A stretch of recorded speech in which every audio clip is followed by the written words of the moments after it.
The Sportsman's Workshop is devoted to bringing to you the finest series of how-to-oriented films available. In order for us to do this, we have devoted much of our time into seeking out the finest professional talent in each category.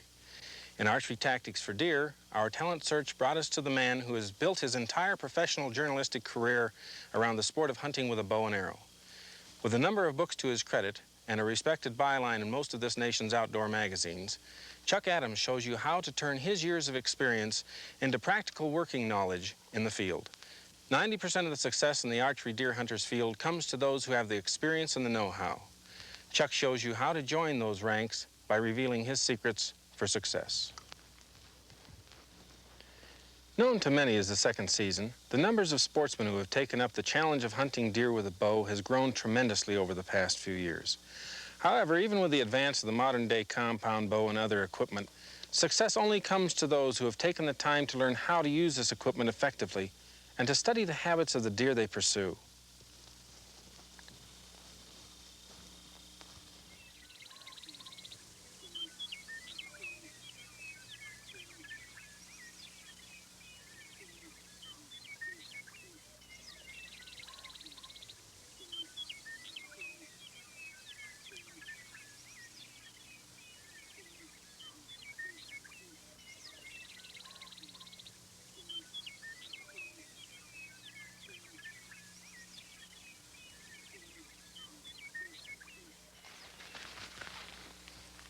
Learning to shoot accurately and hunt effectively takes time and patience. It also requires some well-chosen shooting equipment. To begin with, you only need 10 or 12 basic items. The most important item that you'll buy and the most expensive is a compound bow.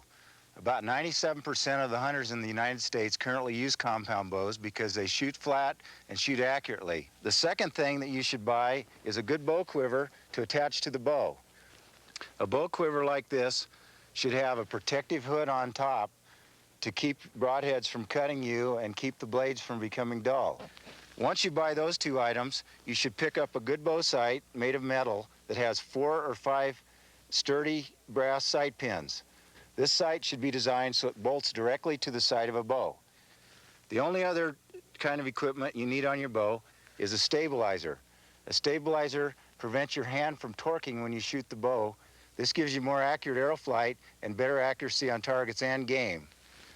Once you've picked up these basic shooting items, the only other things you need to shoot are an arm guard to protect your arm and to hold your sleeve down for accuracy, and a shooting tab or a finger glove. I prefer a tab because a tab gives you a slicker, better release and a little better accuracy. Now, once you get these basic items, the next thing you have to do is think about arrowheads. A bow hunter should choose 2 or 3 different kinds of arrowheads for target shooting and deer hunting. The most important head and the most difficult to choose is the broadhead. Every good deer broadhead has 3 or 4 blades that cut a hole at least 1 inch wide. My favorite broadhead has a camouflage center section made of aluminum, a sharp steel tip for good penetration, and 4 blades. A broadhead tends to fly inaccurately unless it's properly designed. Therefore, you should choose a broadhead that is aerodynamic and preferably has cutouts in the blades to allow air to pass through sideways when the arrow flies through the air. Such an arrowhead should screw attached to the arrow. I always use a broadhead wrench when screw attaching so I don't cut my fingers.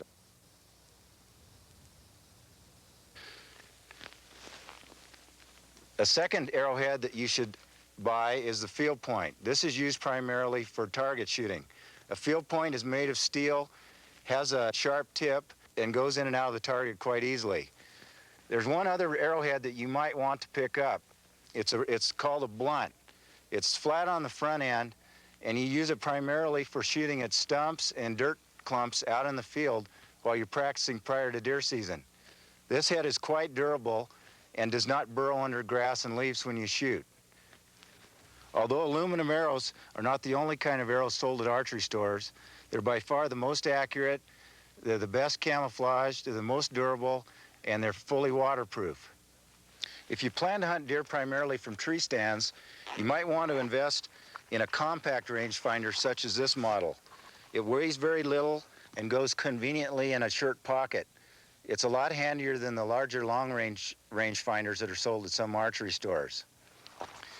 Although a small bow hunting rangefinder can be carried in a pocket, I prefer to carry mine in the padded belt pouch to protect it from dirt and debris. Once you've selected your basic bow shooting equipment, and once you've learned to use it fairly well, the next step is finding a decent place to hunt deer. If you already have a decent place to hunt deer, so much the better.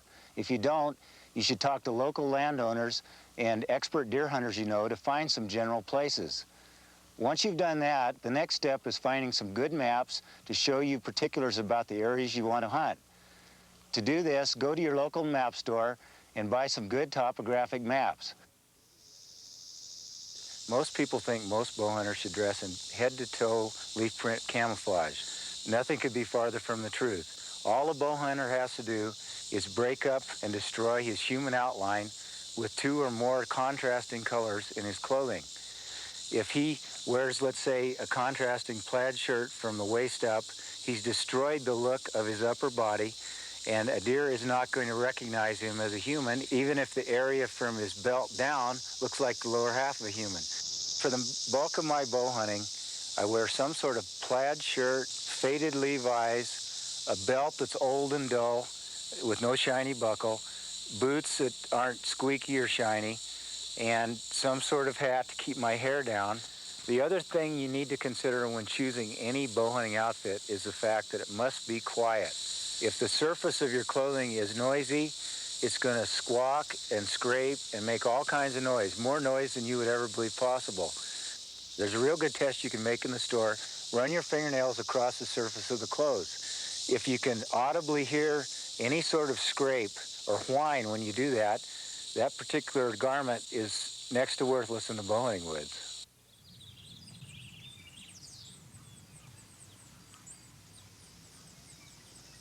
The best time to scout and the best time to set up a stand is right in the middle of the day, because at that time the deer are in their beds. They may smell you come in, may hear you come in, but chances are they'll lie over there 100 yards or 200 yards and not move. A deer's nose is so sensitive that you can never completely cover your odor. As a result, even when I'm scouting, I usually squirt some sort of odor masking scent on my boot soles before I go in. This doesn't completely mask my scent. However, within 10 or 15 minutes of when I leave that area, the odor masking scent on my feet is going to completely mask over what little scent I've left on the ground of my own. Walk into the stand, avoiding the majority of the high-growing shrubbery, because if you walk through heavy shrubbery, you're going to leave scent on that shrubbery from your pant legs that is going to linger for a longer period of time. This is an excellent place for a tree stand location. For one thing, there's heavy bedding cover right over here. For another, there are 2 nice feeding fields over here, one cornfield and one alfalfa field. After checking out trails in this area, I found that there were tracks littering this trail. They're going both directions. That tells me that the deer are coming out of the bedding cover in the evening, going to the feeding fields, and then in the morning they're coming back to bed in the bedding area. The next step is to find a tree suitable for a tree stand. I thought about these trees. They're nice and straight, but they're dead. A dead tree can blow over in the wind, and it can also harbor insects that can bite the heck out of you. This is a tree that I decided to put my stand in. I decided for several reasons. One, it's about 10 inches in diameter, which takes this particular tree stand model. 2, it's nice and straight, so I won't be tipping. 3, it's right beside the trail that the deer are using heavily. As a result, I should get a nice 15 or 20-yard shot after a deer walks by. The ideal tree stand tree is a relatively straight trunk tree with a diameter of 10 to 12 inches. It's relatively limbless up to about 20 feet, so I can climb up to that level with the stand, so I don't have to saw off a lot of branches, so the branches that I do saw off, the butts don't get in the way. The only other thing you need in a tree stand tree is that it be within good solid shooting range of the trail you expect the deer to come out, which is about 20 yards. When using any climbing tree stand, always remember to go slow and easy. That way, you'll be quiet when you go up.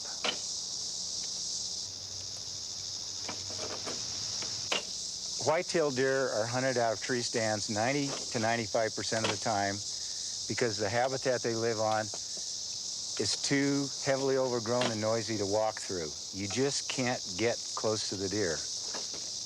One of the reasons I picked this particular area is it's close to the willows where these deer are probably bedding, where I hope they're bedding. And as a result, they're likely to come out, meander around a lot, and give me the best chance for a shot. Once I climb the tree, I'm going to settle into a comfortable position. I'm going to sit there with as little motion and as little noise as possible, and I'm going to wait. One of the most difficult things a bow hunter has to do is draw his bow to shoot. There's more movement involved in drawing your bow than anything else you'll do. As a result, if you're tree stand hunting, you try to pick a tree that has a background of leaves or branches or something. This further helps to break your outline. It doesn't matter what your clothes are like. If you're against a blue sky, you're going to look like a black figure to a deer that looks up.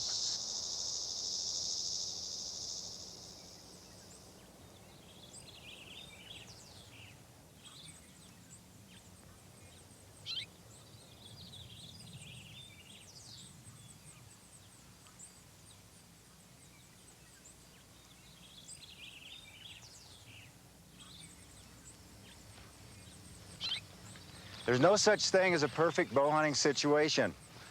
This area is absolutely loaded with deer, with bedding grounds behind me across the road and a good alfalfa feeding field in front. The trail I'm walking down is littered with fresh deer tracks going in both directions. This tells me that the deer are actively using this field.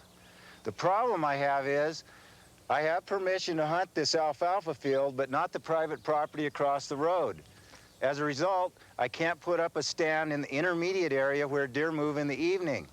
What I have to do is somehow figure out an ambush strategy in the corner of this field where the deer are moving through late in the evening. There is some high-growing grass here and some stunted trees, but nothing suitable for a tree stand. As a result, I need to put up some kind of ground blind on the downwind side of where these deer are passing through.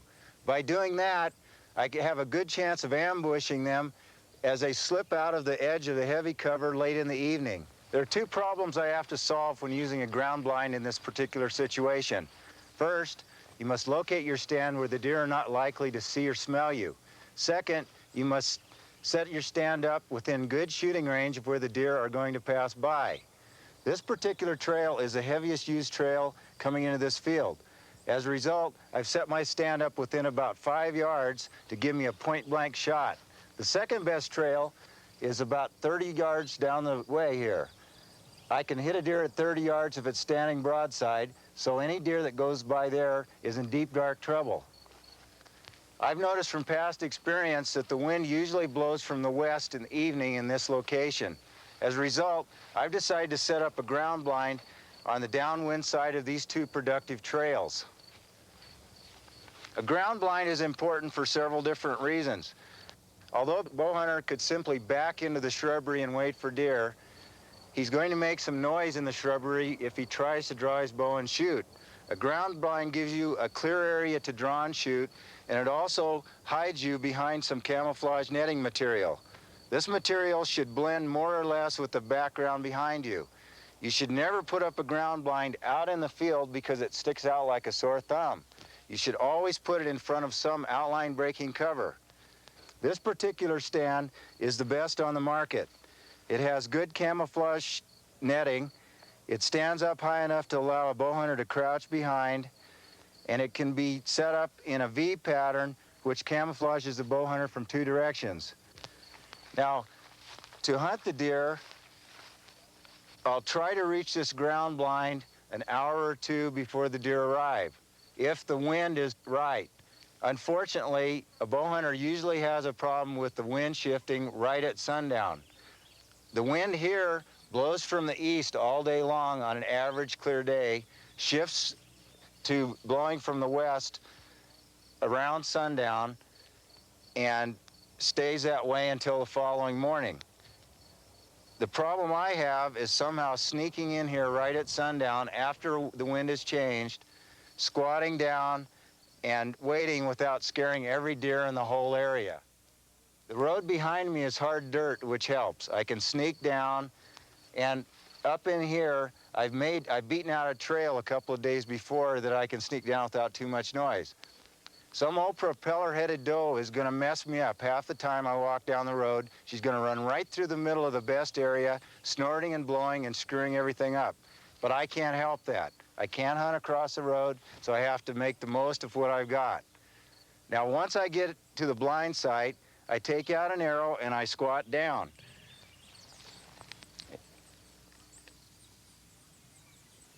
There's nothing complicated about using a ground blind to hunt deer. Once you sneak to your stand location and crouch down behind the camouflage netting, you should squirt a little odor masking scent in the area to help cover your own human odor. This scent should match the scent that is in the particular area. The scent I'm using here is natural scent, which smells exactly like the deer that have been using this field. Once you've squirted scent around, you should shift around in your stand to assume a comfortable position. You should lift your bow to make sure it clears the stand and other things around the stand. You should pull out a broadhead arrow, nock it, and then crouch until deer come by. Be sure that you're comfortable because you may be waiting in this position for over an hour. It's very important to remember that deer have excellent eyes. As a result, when drawing on a deer that pops out of the edge of the cover, you should begin your draw very low under the protection of the camouflage netting. Once you've drawn completely back, you should rotate your bow, slowly raise up, and aim. With any luck, the deer won't see the movement, and you can go ahead and shoot.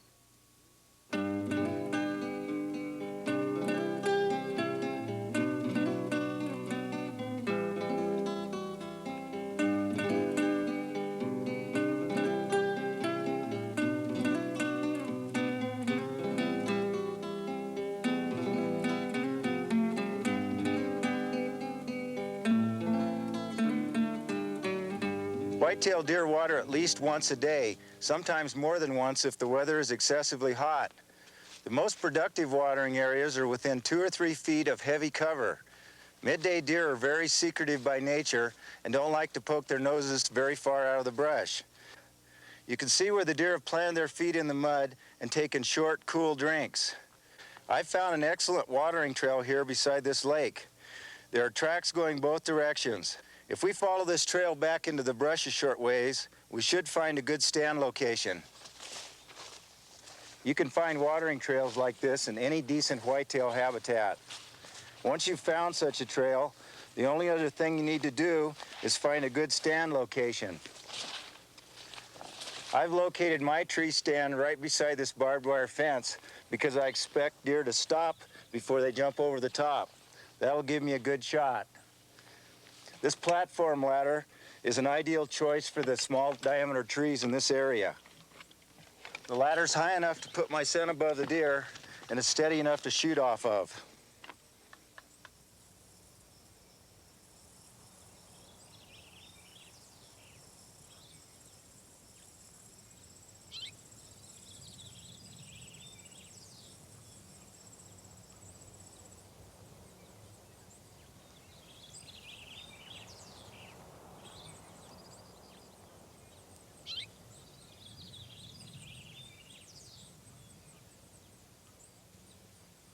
A lot of people think that the only place you can bow hunt deer is in the heavy woods.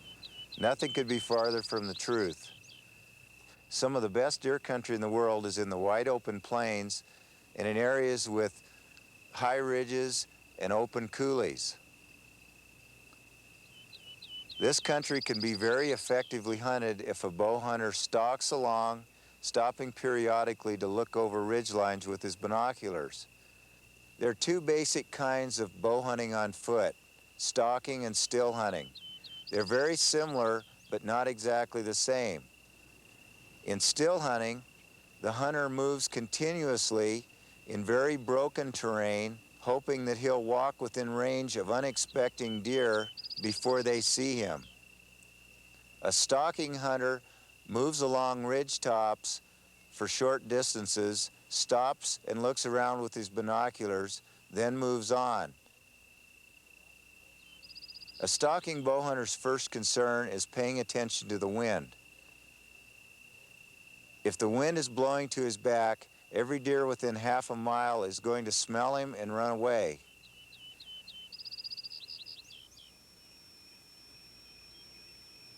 You should choose the footwear you bow hunt in with care. Too many bow hunters use Vibram soles when they hunt, which are very noisy in the woods. The kind of boot sole I prefer is a soft crepe sole, which gives with underfoot debris. There's one thing you should never forget when bow hunting open country deer. As a general rule, the terrain is lighter in coloration than the deep woods country where you hunt white-tailed deer. As a result, you should choose upper body wear that matches this lighter colored country. The most important thing when choosing camouflage is the area from your waist on up. When I'm bow hunting deer in open country, I very seldom skyline myself above the shoulders and never skyline myself above the waist when I'm peeking over into area where I might see a deer.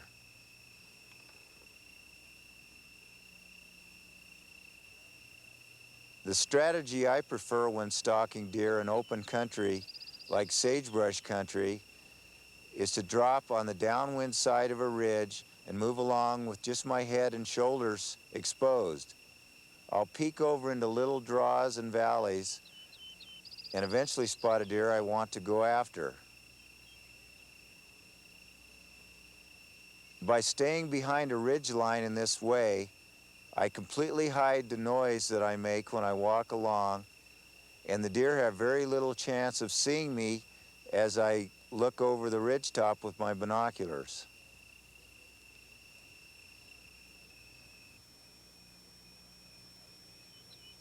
I really enjoy stalking because it's so exciting and challenging. For one thing, you see the animal you're after a long time before you get a shot. For another, it's a real test to decide how to get from where you are to where the animal is without spooking the animal away.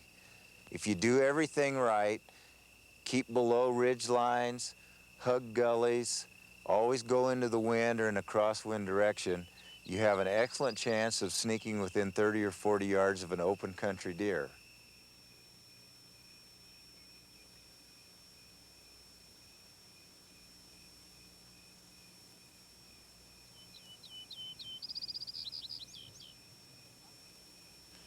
Archery is the oldest form of sport hunting known to man, and in the field of big game hunting, deer have always been the #1 trophy.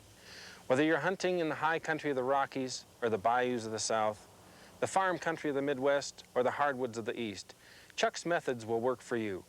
To hunt deer with a rifle is exciting, but there is something extra special about heading into the field with a bow and arrow. I enjoy bow hunting more than any other sport because it's extremely challenging and it's extremely rewarding when it's done properly.